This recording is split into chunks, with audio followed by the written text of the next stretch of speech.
try to figure your opponent out to make the right adjustments, you really have to come in much more prepared. Yeah, you got to have your plans set and ready to be actioned. It looks like we are getting into game number 1 here. It's going to be on site Delta. Astrea versus Solar. The winner goes home. And the loser goes home. And the loser dies. All right, guys, introducing our player as we go into game 1 in this best of 3 in the upper left, in the red, from the United States of America, he is Astrea.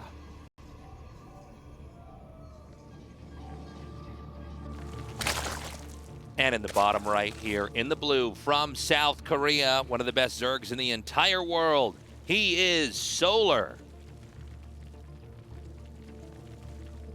It should be noted as we go into this match, Astrea spends, I would say, almost half the year training in Korea.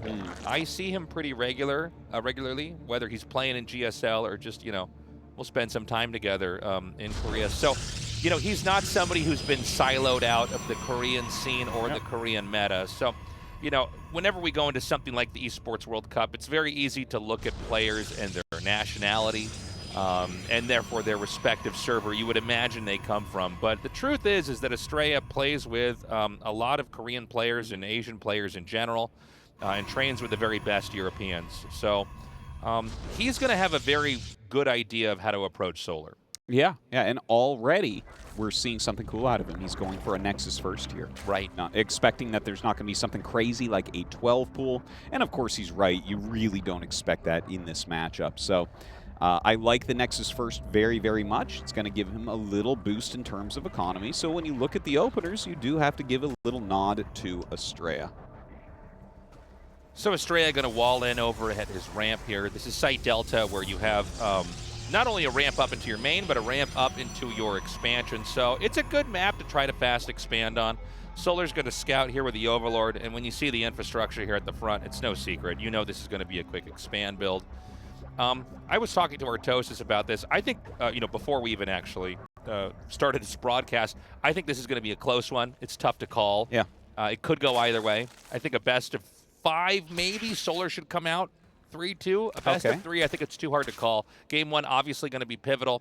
Yeah. These players don't have a lot of time to prepare because they don't know until, they finally end up in this part of the bracket who they're up against.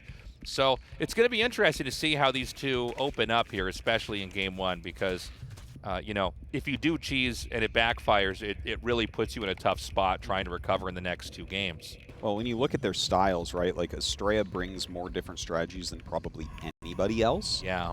Solar, in the meantime, is like a very good macro Zerg, but leans towards aggression, I would say, right? So honestly, I would like to see him play this a little bit aggressively. I think if you're going to try to play a reactive macro-type play, that's going to be what Astrea does best against, right? Because you're not going to be threatening his build, which may have some different optimizations than a lot of others. So just throwing that out there. Right now, a couple of Adepts did get Chrono boosted out pretty quickly. I don't know that he's going to get any damage done. A Ling comes up and will scout around and, of course, find that Stargate. But nothing like too weird other than the fact that, he got that very fast Nexus first. And, well, he is making 2 Adepts at a time, whereas right now in the game, normally you're making 1. Yeah, and the double Adept thing. That puts a little bit of extra pressure. If you're not totally prepared for that, you can get zoned back. It kind of reminds me of some of these now commonplace, but, aggressive Reaper openings where you get 3 to 5 or even more Reapers and just put a little bit more pressure on that you would normally have to deal with. The Lings are going to get in here. The Stalker's on the outside. The Probes, at least one does get taken out here. Not a bad run by here by Solar. He'll also get in the main. Now he's going to try to, actually he does kill a Probe, but also you get to scout. He saw that Oracle leaving the base. There is a second one being made now, which you can see as well.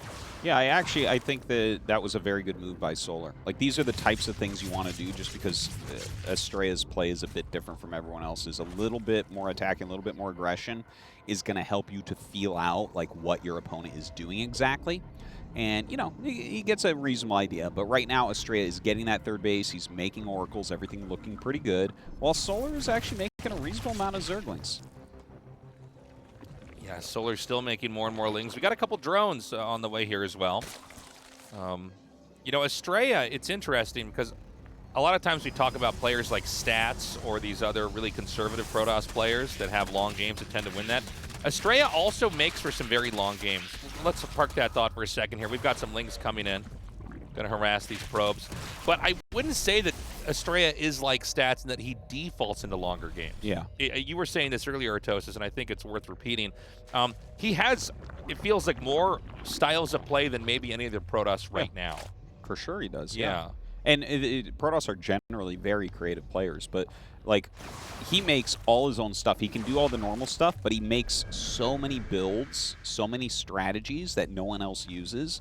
He's truly the most strategic player in this World Championship. There's just not even a question about it.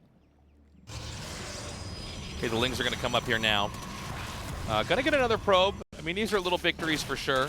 The Ling's also going to come and hit this location where the Stalker is. We got some Oracles that are going to come in here and try to help out. And I think Solar made the right call trying to pull away. He will get a couple Lings snipped off there. And the Templar Archives is starting. So this has been a pretty slow, kind of development-oriented game. You know, the Protoss is pretty buttoned up back at home. But the Zerg is moving out now. We've got, was that Queens put in the Overlords there? I thought that was actually Roaches, but it should have been Queens, so. Yeah, I think it must be. Yeah, it must be Queens. So this is going to be a timing attack. There's a lot of Lings coming in over here, and he's going to try to either break down the natural or break down the third base. And we just got a shot of Astrea's face here, and he didn't seem too happy about this. No. Now, the Queens can be used to transfuse, but they can also hit the Oracles. The Queens just beat Oracles straight up, and it seems like the third base is going to be the target. We've got Lings coming up now. Ravagers firing into the very congested area behind the Nexus now. I don't know that Astrea can control this position, Artosis. No, it looks pretty bad for him right now. His Oracle's unable to really help the Queens, sniping them down oh so quickly. A lot of the shield batteries going down. The Photon Cannon coming in a little bit late. And I think Astrea is going to take critical damage here. Yeah, I think so. We've got some more shots coming down.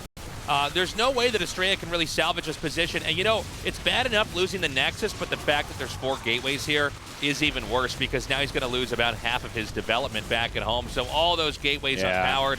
And I think that blow alone should be fatal. We'll probably be going into game number 2 as there is just no way to sandbag the progress that Solar's already made. Yeah, this looks like Astrea is just about dead. You're so right about unpowering those gates, too. Maybe if those were in his main base or still powered, he could make enough units to rally out and get this area under control, but the Nexus is already gone. Most of his production is gone. He's trying to do something, because don't forget, you know, you're doing a rush like this, like from Solar, you don't have that much at home. So you always feel like maybe there's some way to come back, but for us, looking at these numbers, looking at the quality of play that Solar puts out, doesn't seem very likely. Yeah, he does have the Robo here. He's making Immortals, but I think with the number of Ravagers here, you can see the creep is blanketing the area outside of Astrea's base. Astrea got to try to come in here, and, you know, this is not a bad idea, get some drones, but I don't know that there is an easy way to recover here. We're talking about a 4-base Zerg versus a 2-base Protoss. Protoss trying to recover as well as you can. Again, 4 gateways unpowered is huge. Yeah. It does seem like Solar, I think, being a pretty smart player, doesn't go for the win more move. Although he is going to be able to surround this Archon, which is insane. That's so bad. In fact, can he trap the other Archon and maybe pelt that with Corrosive Biles? That doesn't matter. GG. Game 1 is won very easily by Solar. Sniffing out an opportunity to get a really good timing attack. I didn't see exactly what prompted Solar to do that, or maybe that was the plan all along. Yeah. He does stuff like that pretty regularly. You know, I think that he looked at that and said, okay, first off, he had 2 Adepts over across the map really, really quickly, so Solar was able to sneak Lings in. He saw that it was into Oracle, and he saw that it was a very fast third. So I think he just decided to put on the aggression. You know, this is a build that Solar does from time to time. This has been a bit more popular lately as well. And, you know, like we were talking about before, sometimes it's really smart to just lean into aggression a little bit against these creative players. Yeah. There's a reason why a lot of the builds Astrea does, no one else does. And that's because the standard metagame is better at stopping some of these attacks. Yeah, you know, when you get aggressive enough, you don't even have to deal with the headache of whatever weird stuff Astrea is going to do. You kind of kill the strategy in its crib, so to speak. So Solar winning that game pretty easily. We saw Astrea moments ago shaking his head in frustration. probably regretting putting those gateways over there at the third base, maybe not trying to preempt any kind of rush and going for a more conservative game before letting his strategy blossom into whatever it was going to be. So now we go into game 2. I want to remind everybody, this is a best of 3. Yes. This phase of the tournament, I know we've had best of 5s the whole time. This is all about survival right now, so Astrea needs to turn this around, or Solar's going to close this out 2-0. Well, let's get into game number 2 here. Astrea on his last life here in the bottom right. It is our Protoss player from America. It is Astrea. If he loses one more game here to Solar, he is out of this tournament. His opponent in the top left, a GSL champion, someone who may be able to make the whole run through this bracket. It's Solar. I think a pretty even match, but just a great opening there from Solar to kind of go in there with a gut punch to a macro Protoss. Certainly in this tournament, everybody has characterized Astrea's play as slow Protoss play. So anything that's going to be kind of a long game that's focused on development, on ticking all the boxes in tech and getting all the bases on your side of the map, rushes can be pretty good then. Yeah. The mistake you don't want to make is trying to rush into a player who also might be aggro, and you might end up with kind of a weird interaction that doesn't really make sense. It does seem like, although we've talked about Astrea having a wide range of play, they've all been long games. Yeah. It's not like he's creating new rushes or something, right? They're mostly macro-based plays. So I guess you're right about that, right? Like another reason to lean into some more aggressive plays. Now, to mention here on Oceanborn, Astrea has once again gone for a Nexus first. So, yeah, he's going to be, I think, throwing down that second gateway again. He might just look at that last game and say, I just didn't quite get my build.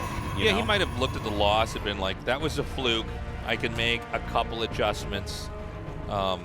Maybe not probe as hard, maybe make the right defenses, and probably get to where I want to be. Now, that doesn't mean that Solar is going to have to rush in here again. There's so many ways to play this out. But yeah, Astrea, once again, going for the macro play. It is that double gate, like Artos has said, so you're going to have a couple more adepts than normal. We did see a little bit of this evolution in TVZ over the last 2.5 years, where it's been a little bit more of, instead of one Rax Reaper just getting 2, it kind of changes the dynamic of the early game. Absolutely. And that'll just cause Zerg to adjust. In these matchups, it's always both races kind of chasing each other around and what the other one's trying to do and figure out whatever the next step is. We call that the meta. It's why the games are always looking different over the years as players adapt to their approach in each of the matchups. Yeah, you find something generally strong, everyone kind of starts doing it, then you figure out how to beat it, and everyone starts doing that, and so on and so forth. Now, this is kind of cool. He goes for double Adept with the double Chrono again, starts the Warp Gate upgrade right away, and then goes into the Stargate, right? So, in regular, fast expansions from Protoss that aren't Nexus first, you definitely see that Stargate come up before the Warp Gate upgrade. That's something that Zergs can very easily check. Of course, there can be some mind games around there, but there generally isn't too many. It's more about the optimization of the build. But Solar, playing against a Nexus first, he may not be completely sure of what all these timings mean. Now, that being said, a Zergling just runs right up through once again. Yeah, Ling comes in here. Look, this is annoying. There's no denying it. You always want to at least keep the Zerg guessing, at least force them to sacrifice as much as possible. So the second Ling Scout comes in here. This is preventable, by the way. There's no rule that says a Ling has to get inside of your base. So, maybe it was actually the Ling Scout in game 1 that prompted that attack. I don't know. Yeah, could have been. I still don't think we're going to see Solar do the same thing twice, right? But let's see. Yeah, well, we're seeing Astrea do the same thing twice. That part we know. But I think we haven't gotten to the part where we get to see it in action, yeah. Right? So, for sure. He can definitely, take a couple steps slower here and maybe hold it. But yeah, I don't know. Maybe we got to rush again. I don't think we do. Solar right now is just droning up a little bit, making some queens, right? The Oracles will come in and try to get a bit of scouting intel, try to kill a few drones here and there. I'm not sure how much damage he's going to be able to pull out. But, just getting in here and being able to scout is a big, big deal. If you can get in there and recognize, oh, okay, there's not a Roach Warren, right? He's not It doesn't look like he's making extra queens to come drop on me. You know, you can play it a little bit more greedily as Astrea. But that all being said, you know, Roach Warren is on the way. A few more lanes, but still pretty heavy droning here from Solar. Okay, we've got a couple snipes over here on some drones. You know, not great, to be honest, giving up half health for 2 drones here with the Oracle. The Phoenix is going to be clearing the map here of the Overlords. We've got Adepts coming out. Doesn't appear that this is going to be any kind of committed attack. This is more kind of generating the illusion of a possible powerful rush coming out here. Because the Phoenix can clear out the Overlords, a lot of times a good Zerg player goes, oh no, what are you hiding? Yeah. You know, yeah. and this is where you get really high-level players. Like if you're against a bad player, this doesn't do anything. You're like, that's too bad, I lost my Overlord. They just go on with what they're doing. But, you know, against very good players, this can prompt them to overreact. Yeah, sometimes. Now, the layer is about to finish up. He did just scout that 4th hatchery going down at the 4th base. Astrea, you know, he has his 3 bases up and mining. Everything looking pretty good. Templar Archives is going to be finishing up here. Robo is on the way. He's already getting charged in +1. I'm not sure what the plan is. Like, this could be like a Charge Archon type attack, right? Like that. Yeah, it looks like it might be, in fact. I think he's going to get a Prism, and he just added 4 more gateways. So, like, Charge +1 Archon. Ooh, so sneaky. So the idea is that it's very unlikely that this is going to get scouted. You drop the creep there, you make a Spire, and you're trying to blindside the Protoss. Because right now, these Oracles are actually crazy amount of damage. Wow. 8 kills. Wow. It's insane. But they're also scouting. Right? Yeah. And so you're harassing, but you're kind of glimpsing into their base and going, all right, are you up to anything weird? All right, I don't see a Spire. And when you don't see a Spire as Protoss, you think, okay, well, then I got to go into anti-ground. So yeah. This could completely, like, judo flip the game as the rush comes in here. Oh, my God, and the one big anti-air unit. The Archon gets surrounded. Oh, you can see Astrea feeling the pain. Yeah. Well, right now, he is getting a 2nd Robo as well. He does have a Prism. It's really unfortunate that he lost that 1 Archon that adds so much to this army quality-wise. But he's moving out. Blink is on the way, and he's actually making another Phoenix. So I don't know if he saw the Spire, but just the fact that he's making another Phoenix makes me... Okay, he's reading this even though he doesn't see the Spire. He's reading this and saying, you know what, I think a Spire's on the way. Actually, one of the ways to tell is if they don't have a ton of Roaches, a lot of times that does mean that they're going for that Spire. So he's going to push in right now. Roach count is okay, but there's a lot of Zealots there. Okay, this is another huge blow. He gets the Robo. Ooh. I mean, we've just seen 2. Oh, my God, hold on, maybe 3. He's going to, oh, my God, he's going to get the War Prism. Oh, man. And you can see he sees the last second. This is a train wreck, and he doesn't even know about the Mutatech switch. Well, he's still making Phoenixes, so like he definitely hasn't seen the Mutatech switch. Yeah, but he might suspect it. Yeah. It's like he's maybe he's hedging his bets here because he is making Immortals. But yeah, losing that Robo, losing the Archon early on, losing the Prism with Zealots in it. There's a lot of things that have gone wrong, and there's going to be a ton of Mutas showing up at his base shortly. Okay, he sees the Spire, which is upgrading air attack. The question is that going to be enough? You know, they talk about a plane crash. It's not one mistake. It's several in a row, like 7 or 8 that cause it to go down. We're close to that happening in this game for Astrea. I mean, losing the Archon, losing the War Prism.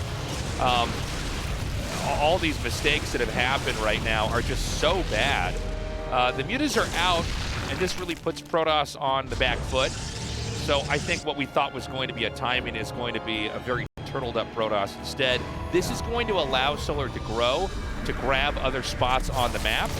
And we've got this Oracle Harass coming in still. Oh my God, he's not microing the Phoenixes. Yeah, looks like he was doing something else in there. So a little bit unfortunate losing those Phoenixes, still warping in a lot of Blink Stalkers here. Stuck here? No, there's a Changeling in the wall. All right. Oh man, a lot, like Solar is playing a magnificent game. Astrea's having a hard time against it. It does seem like Astrea's choking a little bit here. A little bit, yeah. Like things are just kind of fraying at the seams here. He does open that back up. Here come the Roaches. The Archons are definitely going to be able to swat back the Mutalisks that have come up. Now, Astrea's not dead. Yeah. He's going to have to play for the long game. He's going to take a base at 6 o'clock, You see that little Nexus hologram there? I was about to say that can't be a strategy to send 2 fleets across the map. So somehow those got caught in some control group and we're moving out on the map. But they're going back home now. Solar spots the expansion. The Mutalisks can basically keep harassing. Now, long term, the Protoss can always beat Mutalisks. Mutalisks are never a thing you're trying to accumulate enough of to where they'll never stop you, at least in a game where the Protoss' economy is this healthy. Yeah. But it does force Protoss to respect the Zerg. And so the Zerg can really take these other bases on the map. He's actually made so many Mutalisks, and he's getting Baneling speed, so that makes me think he might stay on Mutas and like force a base trade if Astrea attacks. That can be a very strong way to play. Like, speed Banelings are surprisingly good against Blink Stalkers. But yeah, sometimes situations like this just turn into a massive, massive base trade later on. But the thing is, I think Astrea, like, if he doesn't end up dying, if he does approach max supply, I feel like he's the type of player who will make very good decisions in that base trade. Normally, creative players are the ones that are very good at that. Okay, he's going to come down here now and hit. I just don't know that Astrea actually has enough here. It looks like he is going to just get squished in this position. We've got the one Immortal, but the Mutas are going to come in here. They're now sniping the Stalkers. The Nexus falls before the rest of the units can even defend it. And Astrea looking defeated in this moment here as Solar is maxed out, has so much of the map, and it doesn't look like he could be stopped. No, those Biles hitting all the Immortals and everything. So many things have gone wrong for Astrea within this game. Kind of sad to see because he had some cool ideas. I really enjoy watching Astrea play, but this time just not enough here at the World Championships. Mutas back up. More Banelings are coming. This is kind of a 1-2 punch here, right? The 4th base has fallen. Astrea scrambling to try to get anything to hold off this next attack. And it looks like this is just going to battering ram its way in here. I mean, there's so many, but yeah, GG. It doesn't matter what the Banelings connect to. There's just way too many. And Solar, swiftly and decisively, is victorious there in a 2-0 versus Astrea. No question that Solar is the better player. Cleaner play overall, a better understanding of how to react to his opponent. And especially in Game 2, to be honest, just a kind of a sloppy play from Astrea. He just had a lot of fumbles back there. Whereas Game 1, I think, is a little bit more forgivable. The time and attack just sliced through him. Yeah. I think Astrea's not going to be happy with his performance here today, and I think he can be happy with his other days of performance. 100%. But yeah, Solar